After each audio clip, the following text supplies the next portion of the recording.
नमस्कार, मैं हूं जयश्री नागदा और आप देख रहे हैं सीबीसी न्यूज राजस्थान। जी हाँ, आपने बिल्कुल ठीक सुना। कोरोना में मरे 6,500 लोग फिर से जिंदा हो गए हैं। आप सोच रहे होंगे कि आखिर ये कैसी बहकी बातें हैं, लेकिन मैं सच कह रही हूँ। यकीन नहीं तो आप रिकॉर्ड देख सकते हैं। राजस्थान में ऐसा जादू हो गया है ना गजब। अब ये कैसे हुआ है ये भी आपको बताना ही चाहिए कि आखिर कैसे इस घटना ने पूरे राजस्थान को हिला के रख दिया है। राजस्थान में चल रही वृद्धावस्था पेंशन योजना में एक और बड़ा फर्जीवाड़ा सामने आया है।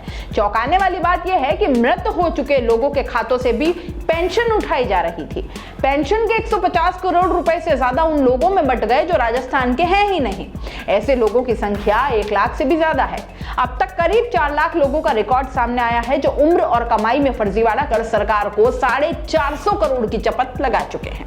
सामाजिक न्याय और अधिकारिता विभाग ने विधानसभा को भेजे जवाब में बताया कि यह गड़बड़ी ऑडिट में सामने आई है। पेंशन उठाने वालों में 10,000 से ज्यादा लोग ऐसे हैं जिनकी आयु 100, 110, 113, 115 या इससे भी ज्यादा बताई गई है।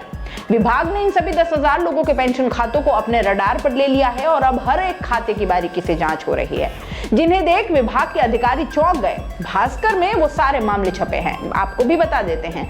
पहला केस बिहार के बेगूसराय जिला निवासी 62 वर्षीय कमलेश कुमार भीलवाड़ा में अपने बेटे के पास रहते हैं। मूल निवासी बिहार के होने के बावजूद राजस्थान में वृद्धावस्था पेंशन उठा रहे थे। ये मामला सामने आने के बाद जब विभाग ने रिकॉर्ड खंगाले तो अकेले भीलवाड़ा में ऐसे लोगों की संख्या 8,787 सामने आई। भरतपुर, डूंगरपुर सहित कई जिले में ऐसे ही कई केस सामने आए हैं। दूसरा केस जयपुर के चांदपुर इलाके में 74 वर्षीय बुजुर्ग की कोरोना में मौत होने के बावजूद उसके परिजन उसके नाम से वृद्धावस्था पेंशन उठाते रहे। किसी की शिकायत पर विभाग ने चेक किया तो सामने आया कि मई 2020 में उसकी कोरोना से डेथ हो चुकी थी और इसके बावजूद मार्च 2021 तक उस मृतक के नाम से करीब 16,500 रुपए की पेंशन उठ गई। तीसरा केस ऑडिट में करीब 93,376 लोगों के पेंशन राशि में डुप्लीकेशन सामने आया है, यानी दोहरी पेंशन। कई मामले ऐसे सामने आए जिनमें कम उम्र की महिलाओं ने पेंशन उठाने के लिए विधवा के फर्जी सर्टिफिकेट तक बनवा लिए। इनको विधवा पेंशन तो मिल ही रही थी, साथ ही साथ उम्र बढ़ी हुई दिखाकर वृद्धावस्था पेंशन भी स्वीकृत करवा ली गई।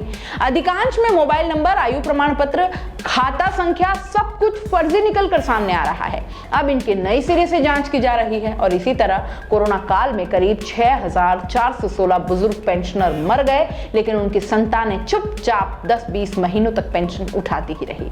अब इन सबको जांचने की कवायद चल रही है, लेकिन सबसे बड़ा सवाल यह है कि विभाग को अब तक जिन 4 लाख लोगों ने ठगा उनके खिलाफ कोई कार्रवाई नहीं हुई, बस उनकी पेंशन रोक दी गई। उनसे उस राशि को वसूलने का काम भी नहीं हो पा रहा है। बाहरी राज्यों के नागरिक होते हुए राजस्थान सरकार के खजाने से फर्जी तरीके से पेंशन उठाने वाले 1,13,927 लोगों का पता लग चुका है।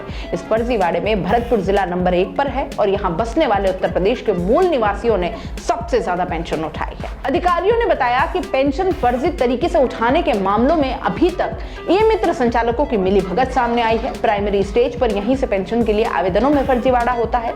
साल 2020 से लेकर अब तक कई ई-मित्र संचालकों के लाइसेंस रद्द भी किए जा चुके हैं। वहीं बाहरी राज्यों के लोगों ने जो वृद्धावस्था पेंशन के आवेदन किए, विभाग ने मूल निवास प्रमाण पत्रों का ठीक से वेरिफिकेशन नहीं किया।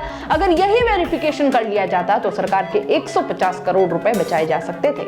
जब भी करोड़ों लोगों को एक साथ किसी योजना का पात्र बनाया जाता है तो ऐसा ही होता है। सिस्टम को तोड़कर बहुत से लोग पात्र बन जाते हैं। अब भी न जाने कितने ऐसे होंगे जो अपात्र होकर भी पेंशन उठा ही रहे होंगे। एक बार इस योजना को रोक देना चाहिए और सभी के दस्तावेज वापस से लेने चाहिए। अच्छी तरह से जांच कर ही फिर से पेंशन स्वीकृत की जाए, नहीं तो नहीं करनी चाहिए। साथ ही सरकार को महिलाओं का मोबाइल बांटने, मेरिट में आने वाले छात्रों को लैपटॉप, टैबलेट देने और अन्नपूर्णा रसोई पैकेट देने जैसी योजनाओं में नकदी बांटने के फैसले पर एक बार फिर से विचार करना चाहिए। अन्यथा जो फर्जीवाड़ा पेंशन योजना में सामने आया है, वैसा ही इन योजनाओं में भी सामने आ सकता है।